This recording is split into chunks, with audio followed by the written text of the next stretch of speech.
Tyrese Haliburton, you gotta be kidding me shot of the NBA season. But the photo's even better. Check out Darvin Ham. Play action pass. Tonight, Celtics Thunder, which sounds like an AC/DC cover band from County Cork. But is it a finals preview? And Big 12 taking March Madness into madness. Look into this court and tell me what it is you see. Let's go around the horn. To the in-season tournament. They also learned like 12 times over this beat 10,000.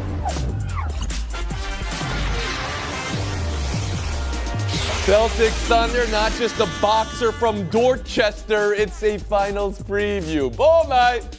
Could this year's Thunder be last year's Celtics? But what if this year's Celtics are still last year's Celtics? And who is last year's Thunder? And who could be next year's Celtics? Who will be next year's Around the Horn? Who knows? Bill Plaschke, I got questions. Give me the number one question you need answered in this marquee matchup tonight. Can the Thunder win a close game against a good team? Okay. Right now, they're last in the league in clutch points because they blow everybody out. 12.1 point differential, the greatest in NBA history. So they never play close games. And they're 21-1 against the East. They beat up on bad teams. Boston is a team that's ready to win another championship. I saw them Saturday against the Lakers. They were tremendous. They're ready. They're there. Okay. In Oklahoma City, are they mature enough to take the next step this spring? This will be the last big game of the season. Let's see. I love you, Bill. Some people might look at the stat and say they don't score clutch points because they're blowing everybody out and say they're blowing everybody out. That's a good thing. You say, hold your horses. Bill Barnwell, Around the Horn to you. I know Bill really values the in-season tournament, so the Thunder losing in the finals of the in-season tournament obviously has hurt them in Bill's eyes. We won. When it comes to the Celtics all year, they have been an inconsistent team. They had some winning streaks. They've lost some games we figure they should have won. Lost to the Sixers, lost to the Hawks twice, the Raptors, the Bulls. And the story has always been, wait until the games matter. Wait until they're playing the best teams. They're going to play up to those teams' levels. Well, here's your chance. You're playing a Thunder team you lost to by 13 the last time you guys played these teams. They were up by 4 heading into the fourth quarter. The Thunder locked them down on defense. They went like 3 for 18 in the fourth quarter, couldn't shoot. Here's your chance. Win this game against the Thunder, who have the second best point differential at this point of the season for any team in NBA history. And you prove you're playing your best basketball. So you're you ready think to the defend your Celtics, title right the now. defending champs, have more to prove tonight? Wow, I don't know if I'm buying that. Pablo Torre, Around the Horn to you. But I do want to stick on the January game Bill is referencing there because the second half was wildly different from the first. And a big part of that, to get to the micro answer to your question, was the fact that the Thunder put Lou Dort on Jaylen Brown. Yeah. So Jaylen Brown in the first half, 21 points. Jaylen Brown in the second half, post Lou Dort, 0. And so the question for the Thunder, which has an incredible, incredible defense, one of the greatest of all time by every efficiency metric, is can you just keep doing that?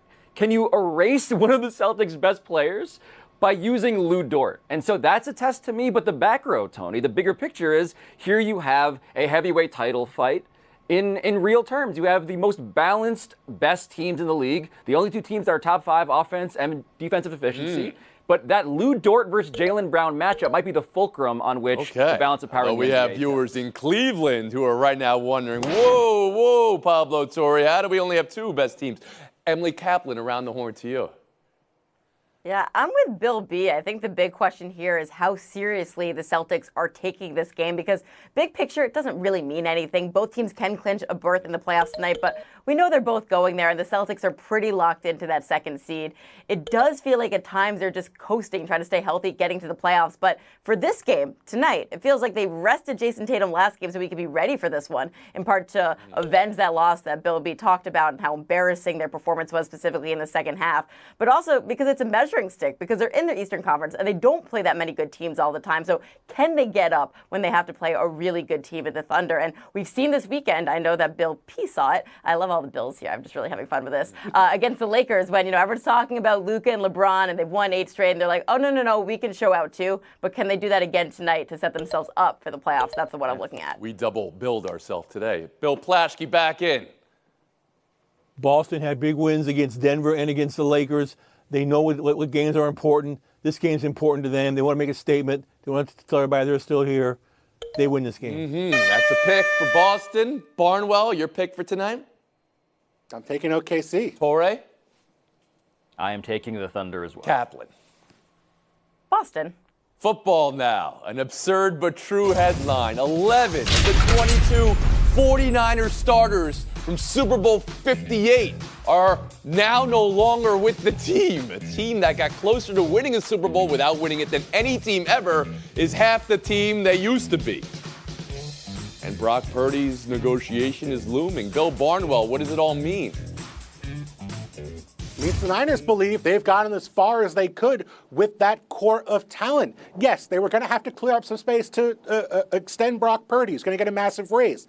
But you could have made a couple of cuts, strategic moves. They could have restructured some contracts, given Brock Purdy a cap-friendly first year on his deal to make it all work, kind of squeeze in one more run with these guys. They didn't do that. They let nearly $90 million of average salary for other teams walk out the door on the opening day of free agency. They cut guys like Leonard Floyd. You figure, okay, they're going to go after Joey Bosa. Joey Bosa instead signs with the Buffalo Bills. This team spent more than $330 million in cash last year, the most of any team in football, and they got 6 wins to show for it. But maybe they're looking at other teams who have done this before and had success quicker than people expect. 21 Eagles, a team nobody believed in after Carson Wentz left. Doug Peterson got fired. They were cutting back. They made the postseason. The Rams moved on from a bunch of guys in 2023. They weren't supposed to make the playoffs, and they did. Niners have confidence in their core, but they have to build around that core with younger talent because that team, that 23 team, that Niners Super Bowl team, did not get any further in 2024. So while you acknowledge this is a reset, you may be inclined to say it's a softer reset than maybe the stat of half the team is gone in just 12 months. Pablo Torre, how about you?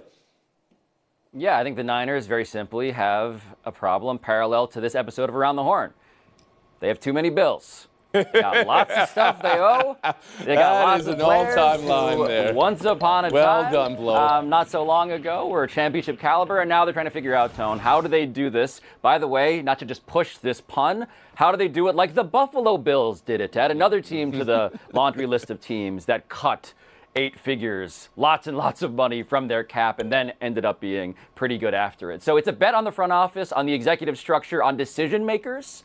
The Niners have been very good in terms of their reputation at that, and now we're gonna see what happens when they have to actually. Emily, what does it mean to you when you see a team cut or part ways with half the roster from a Super Bowl in 12 months?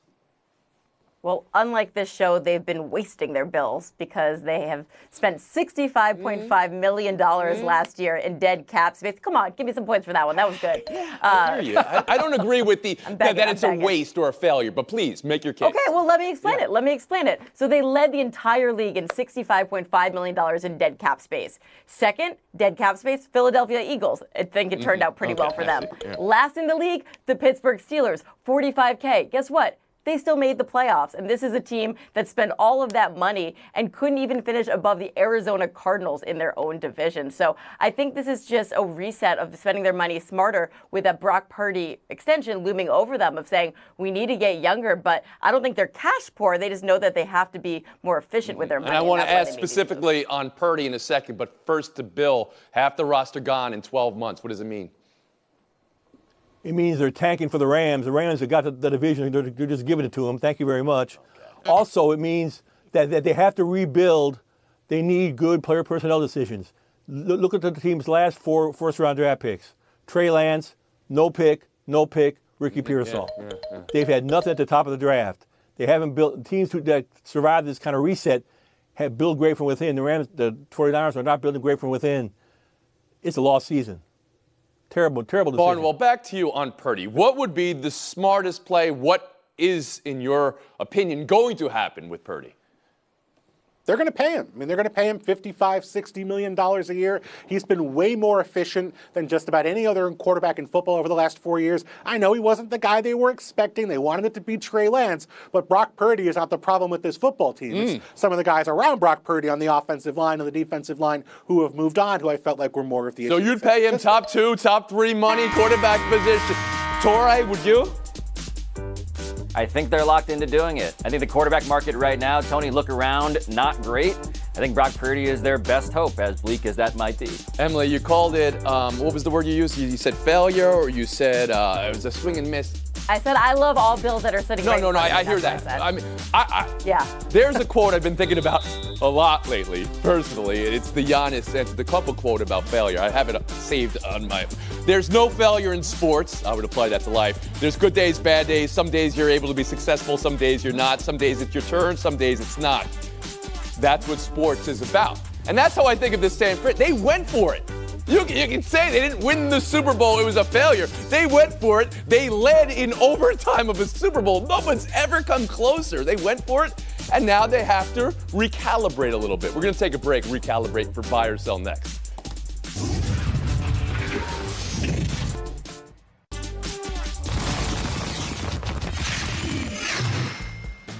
Pacers down 3. Halliburton's got the ball. Halliburton rises up, and he hits it, and there's the whistle. Oh my goodness! Tyrese Halliburton. Reggie Miller said, "You had to be kidding me," and it is the "you got to be kidding me" shot of the NBA season. Bill, what's the best part of Halliburton's 4-point play to lift the Pacers over the Bucks? Best part is the story, and this comes from Caitlin Cooper's podcast. She does excellent work covering the Pacers. Jenny Busick, the Pacers assistant coach, was briefly a WNBA player, retired, went to go play flag football with Anita Marks, who works with us at ESPN. They played flag football together, and one of the plays they ran was 4 verts. Busick becomes a WNBA coach, coaches in Seattle, coaches Sue Bird. They try to figure out how to make this play work. Sue Bird can't get it to work. They never run it in the WNBA. She goes to the Pacers, and they run it in the playoffs last year. They run 4 verts. They run it here for the game-winning play. Yes, you can take a flag football play from 20 years ago and convert it into a game-winning play in the NBA. Incredible story. That was a saga. You're getting a lot of points, but I'm giving them to Caitlin Cooper. She deserves it. Yeah, absolutely. Wow. Pablo Torre, what's your favorite part? I'm going to stick with the sidelines because I think the fact that it was Reggie watching the guy who was trying to, again, make his own memories in a building for a franchise, that Reggie is the guy with the most, works under this heading, clutch three-pointers. And then it's also the fact that he did it in front of, again, just the positioning tone, right? In front of the Bucks bench. Yeah. That part of the sideline, the most delicious place to sit and just take in what you've just done. Love that part. Emily Kaplan, best part. The best part is a signature moment for Tyrese Halliburton, who's been lights out since the All-Star break. There's so many incredible stats. My favorite, 94 assists, just 9 turnovers. That is insane for someone passing the ball around that much. Least favorite part is that this is a foul. I don't think Giannis fouled him. I think, if anything, Halliburton might have been extending his leg, but cool shot. Whoa. Okay, so you think he committed an offensive foul, and then your takeaway point was his assist-to-turnover ratio? Talk to me about this shot, Bill Plaschke. Oh, I think Giannis actually fouled him. I think Giannis thought they were playing football. Giannis should have given him more room. It was a football That's the best play. part of it. The fact that he was fouled on the play is incredible. The fact that he'd even be guarded in that situation is incredible. It's amazing play. As Barnwell said, it was 4 verticals. It was a football play, and that's what they said afterwards. But again, Caitlin Cooper, basketball she wrote, getting all those points. We'll move on. Here's a headline. Rich Rodriguez banning dancing on TikTok. Not for everybody, but for his West Virginia football players specifically. Take a listen. We try to have a hard edge, whatever, and you're in there, in your tights, dancing on TikTok. Ain't quite the image of our program. Like I said, 20 years from now, they want to be sitting in their pajamas in the basement, eating Cheetos and watching TikTok or whatever the hell they can go at it. Smoking cannabis, whatever. Pablo, can Rich Rodriguez ban his players from dancing on TikTok? Rich Rodriguez is one of those soldiers who doesn't know that the war is over and that they lost. Still wandering the earth trying to complain about all of this stuff, weed being legal and people dancing on cell phones. Sorry, dude, it feels very 2015 tone, what he's saying. And he doesn't realize that this is all actually monetization. It's monetization now for the players. But let's just pull. It's beyond what he's saying. Should he have his players, he wants his players to focus on playing football. Is that a bad thing for a coach to put out there, Pablo? That's a great thing, but banning TikTok just means that you're not going to get those players to want to play for you. So maybe Emily just reconsider Kaplan, how'd you hear the Rich chicken and the egg Rodriguez problem. Banning TikTok dances, but they're allowed to do one of those silly get ready with me videos. That's okay. No, this is his second turnaround at West Virginia, and it feels like he just like woke up in a cryo chamber and is like just learning about these things. Like, oh, cannabis is illegal in half the states for recreational use now. I can't wait until he finds out about AI. Bill Plaschke. I am hooked on TikTok. I watch it all the time. I see everybody dancing all the time. I swear I do, and I love it. And these kids are making money. This is NIL stuff here. He came back NIL stuff. I bet this band doesn't last. Okay. Our show's Millennial Bill Plaschke and Bill Barnwell. I love TikTok. Yeah. Ask John Lithgow about this. I've never heard about a ban on dancing ever end well in any situation. A couple of years ago, wasn't Brian Kelly dancing on platforms with recruits he didn't even land? I mean, the barn door is not closing here. It's been open, but it's staying open. Unbelievable. For anyone under the age of 50, that was a Footloose, a movie from a million years ago called Footloose that Bill Barnwell was referencing. We'll move on. A remake. News that crossed yesterday, ruptured Achilles tendon for Tiger Woods. The feeling that wrapped all of us in was that could this be the end of competitive golf for Tiger Woods? Emily Kaplan, you see it that way? I'm sorry, have you met Tiger Woods? Have you paid attention to him? This guy almost died in a car crash, and here he has made his way back. Bernard Longer came back from a ruptured Achilles at age 66 and did just fine. So I have complete faith that Tiger is going to make himself resolute and figure it out. Tiger hasn't had a top 20 finish in the PGA Tour event in 5 years. He was already finished. He's great to have around. I love to cheer for him. I love to root for him. But he's never going to be competitive again. Bill Barnwell? Yeah, just set expectations appropriately. He's played 9 tournaments over the last 3 years since that car accident. Hasn't won since 2019. I love Tiger. It's great to see him out there, have him out there. But let's not put the idea of being competitive on him. Let him play for the sake of fun, not for the sake of needing to win. Pablo Torre. I buy that the most popular TV show in golf, The Tiger Woods Show, continues. He is David, he is Goliath, the greatest of all time, and now the ultimate underdog who's been too injured to play. And we will tune in to see if he can do it one last time. It's the story we've been watching for 10 years. It's not over, it's still going on. 2 stories are over right now. Bill Plaschke and Emily Kaplan. You guys are like having a tractor race at each other at a slow speed in this direction. Oh, thanks, Tony. Pablo Torre, Bill Barnwell. Showdown next. NFL free agency still going. Joey Bosa to the Bills. DeAndre Hopkins to the Ravens. Bill, you're a Bill. Which excites you more? More excited about DeAndre Hopkins because I'm more likely to see him play. Joey Bosa's missed 23 games over the last 3 years, 11 more he's had to leave early or play part-time. That's 17 games in 3 years. DeAndre Hopkins has not missed a game in the last 2 years. He's more likely to show up on the field. All right. But DeAndre Hopkins, as much as he deserves the title of most decorated receiver, apparently, that Lamar Jackson will have ever played with, it seems, a little bit late, right, in DeAndre Hopkins' career to fully celebrate this. Joey Bosa, if back and healthy, and when back and healthy, that is an actual huge impact in the present tense. I think that's a way bigger move. Point. Pablo Torre. We'll move on. Showdown 2, Cavs 109, Nets 104. I want to have this conversation now because, Pablo, you've already besmirched the good name of these Cavaliers. They've won 15 straight again. For the second time this season, they've won 15 straight.